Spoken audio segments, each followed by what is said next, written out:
Greetings, YouTube. Happy Friday, or what I like to call the day before the daily or monthly calendar day. It is with the utmost certainty that I predict, this is like the easiest thing in the world to predict, right? That we will have multiple daily or monthly calendars to look at and potentially purchase on June 1st for the month of June. Tomorrow, I will be playing in a tennis tournament all day, so hopefully I'll cause just as much of a racket when I grade those offers as I do on the tennis court. It may be a little bit late, but hopefully not too much. Who knows? Maybe I'll run home for lunch and record it right at noon.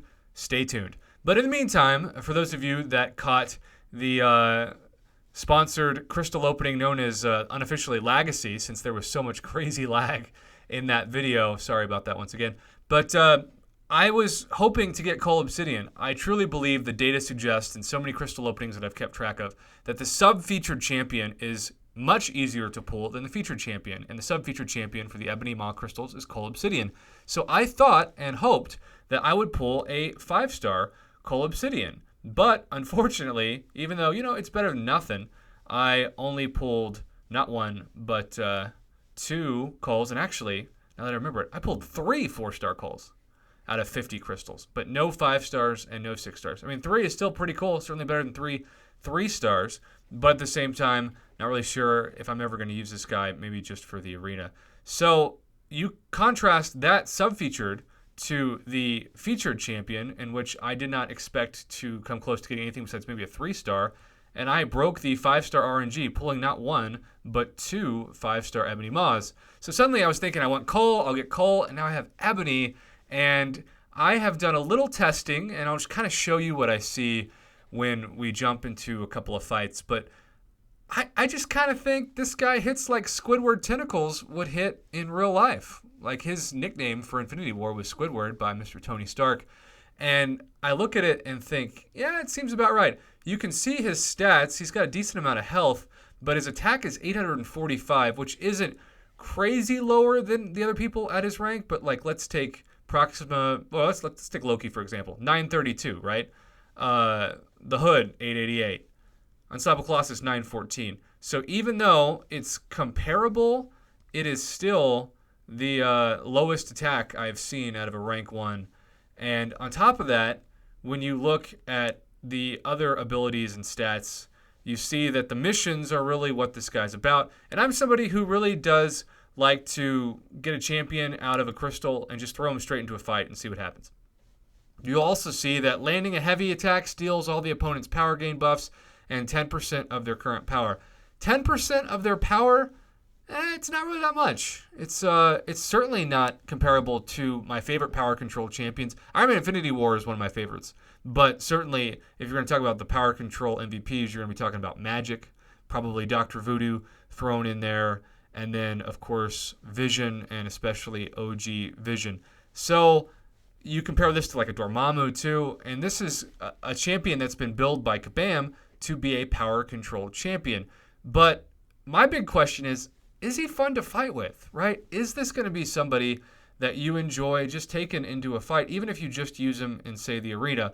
And I'm somebody that has kind of a unique taste when it comes to new champions and the enjoyment of them. I love fighting with Human Torch. Even though some people aren't too high on him, and I've seen some people actually trash him, I'm not one of those people. In fact, I always get excited to fight with him in even the arena because I love to stack the Incinerate damage, and not too many champions are Incinerate immune. So what I've done is I've kind of thrown together a Ebony Maw synergy-focused questing team, and you'll see that all 4 of the synergy bonuses are indeed intact. And so, yeah, we've got CULL thrown in there, and he gets not 1, but 2 synergy, so that makes kind of the Ebony Maw selling point, I suppose. Just a classic crit rating increase, and that's really what you need to see for that. So here's the deal. We're just going to kind of show you what it's like, and I figured this would be a good spot to do it because there are some comparable champs PI-wise. I am fighting with Suicide's Light, the mastery setup that I kind of focused on my mastery build attempt number 1. I am going to be maxing both Double Edge and the Poison Suicide Masteries at some point just to have fun trying it out. So we'll see how that works. Also, if you hear some annoying tapping, as always, I'm hitting the crap out of my screen protector, and we'll see what happens. This is a great start to a fight. But yeah, so you got some crit damage. My biggest takeaway is I can do this kind of damage with most of my 4-stars. So this is a 5-star that hits like a 4-star. Now we're going to use the heavy, and you'll see power steal, but it didn't really feel like much of a power steal. I mean, look at that. The power still gained, and that's very annoying. It says power steal, but unlike, say, certainly Magic or even Iron Man Infinity War Vision, you don't see their power go down quickly. You still see it grow with that heavy. So I'm very much annoyed with the fact that if this is supposed to be a power control champion, you use a heavy and their power still increases after the heavy. That's just really, really not ideal. And he's just not fun to play with, right? Like, I feel like this is the same emotion that I experienced when I played with Carnage for the first time before the beta test. All right, so again, let's do a heavy, right?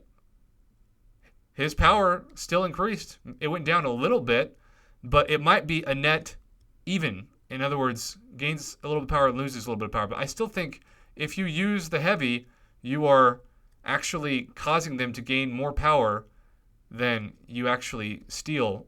It's certainly not worth it. And that degeneration damage, 17. Oh no. So scary. Let's use that special 2. Of course, it's not more powerful to get him down. And you can just see he looks like a champion that is not a 5-star. He looks like, to me, like a rank 2 4-star. And that's just not fun. So, yes, in terms of rarity, it was a cool video to record and put on YouTube. But in terms of, like, utility and fun, I would rather play with Vulture. So, yeah, Ebony Maw seems to be trash. And one thing I was hoping for was, okay, maybe the damage output won't be that good, but at least the power control will be as advertised. No, in fact, I still feel like when you use that heavy, the opponent gains more power than before you used it, which doesn't make any sense whatsoever. So maybe for those of you who have that 4 and 5, or I guess not 4, but 5 and 6 stars, certainly CULL Obsidian, if you throw Ebony Maw and you see a huge difference, comment below and let me know, because that is important. But as it stands right now, as my good friend Mr. Math King said off cuff, we have 2 champions in the past month. We have a 5-star that hits like a 4-star and a 4-star that hits like a 5-star. So obviously CULL seems to be by far running away the best champion of the month. And I'm a bit disappointed, I got to be honest. But at the same time, it's Kabam. So I can't be too disappointed because that means I had expectations. And that's just a dangerous thing to do in this game. So if you find some hidden utilities for Ebony Maw, if you think, hey, Prof, I know you're not really enjoying playing with this champion, but if you try X, Y, and Z, I think you'll find that he's a lot more enjoyable to play with. I'm always up for trying new things and making further videos to enhance the conversation. But maybe this will be it, right? Maybe it's just like, yeah, Ebony Maw is trash. We don't need to see any more trash. If I want to see trash, I'll look at my neighborhood dumpster. Either way, thanks for watching, YouTube. Have a good one. And thanks again to everybody who came by the stream last night for Pep and I's opening. Pep recorded all of his openings, and I'm going to try to put them together in a video and post it maybe sometime today. So stay tuned for that. He got some better luck than I did and even opened a featured 6-star, which let's just say I'm a little jealous about. I'll leave it at that and be on the lookout for that video. Have a good day, YouTube. Thanks for watching. Also, have a great weekend.